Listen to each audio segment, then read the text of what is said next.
Shalom. Today we continue studying commandments of Yeshua, and our topic is in the way you judge. This is Matthew chapter 7. I would like to remind that our righteousness should be practiced secretly. This is what we found. We have to focus on praises and ask for our spiritual needs more than we pray for our current material needs. And we found one just terrible thing. Anxiety is a pagan feeling. Today we are opening Yeshua's teaching, and first of all, let's read these amazing words. We're familiar with them. They're very famous. Do not judge. Yeshua says, stop judging, or literally do not judge, so that you may not be judged. The first question is, does it mean we should not judge at all? How about John? By the way, John says in his Gospel, chapter 7, verse 24, do not judge according to appearance, but judge with righteous judgment. In this case, Yeshua even approves judgment. So let's find out what we can do, what we cannot do, what we should do, and what we should not do. Krino in Greek is the verb which is translated, in this case, stop judging or do not judge. It means separate, to separate, make a distinction between, to exercise judgment upon, to estimate. Also, it might mean to make a selection, select or prefer, to judge, pass judgment upon, express an opinion about. Also, this is what I would like to highlight. This verb may be translated as pass an unfavorable judgment upon, criticize, find fault with, condemn. And I would suggest that this is exactly what is written in the Gospel. Because on the one hand, Yeshua says judge, on the other hand, he says stop judging. I believe that the key idea here is stop passing unfavorable judgment, stop criticizing, stop finding fault, stop condemning other people. And in this case, this situation, this translation makes the issue pretty clear. We can understand what Yeshua means, what he communicates here. For with the judgment you judge, you will be judged, and with the measure you use, it will be measured to you. Interestingly, this discussion is a part of a big rabbinical discussion found in the Mishnah, in the Talmud. So the rabbis at that time, they were concerned about judgment, and they discussed this topic many times, extensively. The central question here is, who will judge us? One more time, for with the judgment you judge, you will be judged. Theologians have a term which is called a divine passive. It means very often in the Bible, and especially in the New Testament, this so-called divine passive is used without the word God, but just in passive. And this assumes that God does something. It means you will not be judged, you will not be judged or condemned by God. This is how this divine passive works. And with the measure you use, it will be measured to you. In other words, the heavens will measure to us exactly as we measure to other people. Also, it might be something about other people.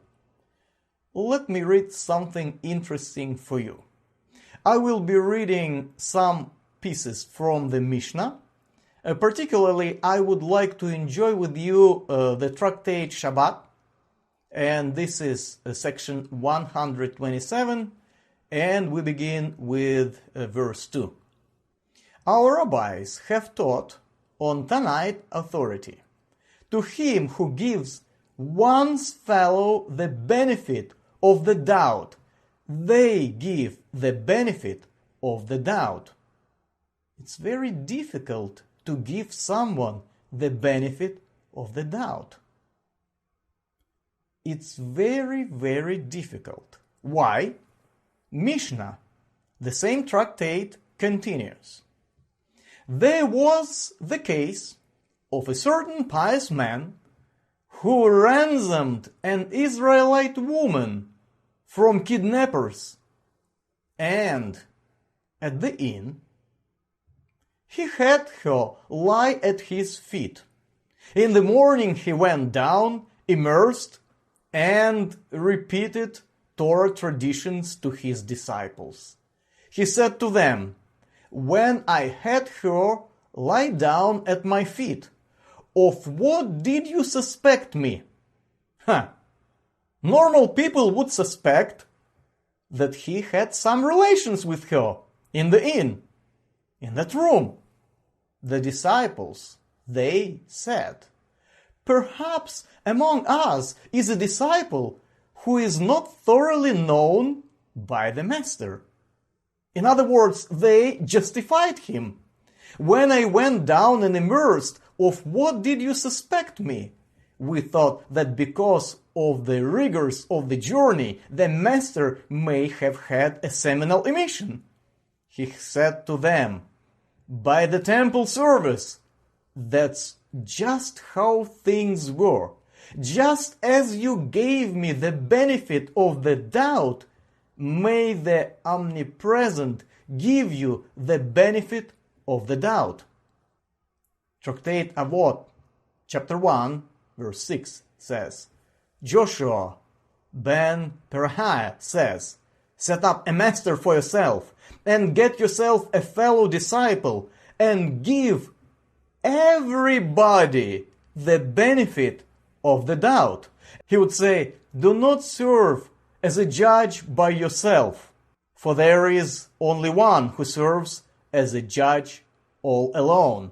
And do not say, 'Accept my opinion,' for they have the choice in that matter, not you. Do not force other people to accept your opinion. Give other people the benefit of the doubt. Do not judge them." This is a very important thing in our discipleship. And then Yeshua continues, and he talks about the speck in your brother's eye. We read, "Why do you look at the speck in your brother's eye, but do not notice the beam in your own eye?" says Yeshua. "Or how will you say to your brother, 'Let me take the speck out of your eye,' and look, the beam is in your own eye?" The Babylonian Talmud contains a relevant discussion. Bava Metzia 59a reads, "Rabbi Yohanan said, a person who has a beam in his eye may not remove a splinter from another person's eye." Rav Yosef said, "He may remove it." So there is an opposite opinion. Rabbi Yohanan says, if you have a beam in your eye, you cannot remove a splinter. Look at this. It means people who were listening to Yeshua, they were familiar with these idioms, with these sayings. And Yeshua calls them to practice.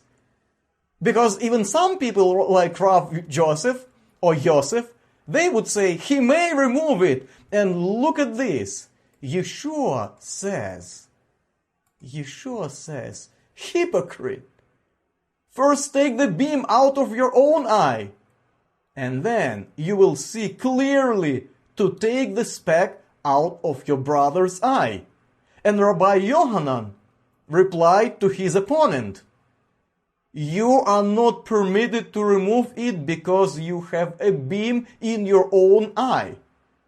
I would like to highlight how the person in this discussion changes from he cannot remove this speck or splinter to you.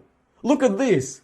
When the opponent said he may remove, Rabbi Yohanan started talking directly to his opponent, and he said, you are not permitted to remove it because you have a beam in your own eye.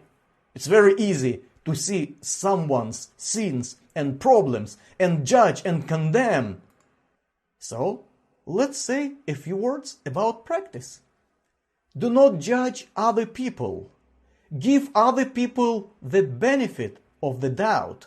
Remember, to him who gives one's fellow the benefit of the doubt, they give the benefit of the doubt. You will get the benefit of the doubt, and you will be justified by Adonai.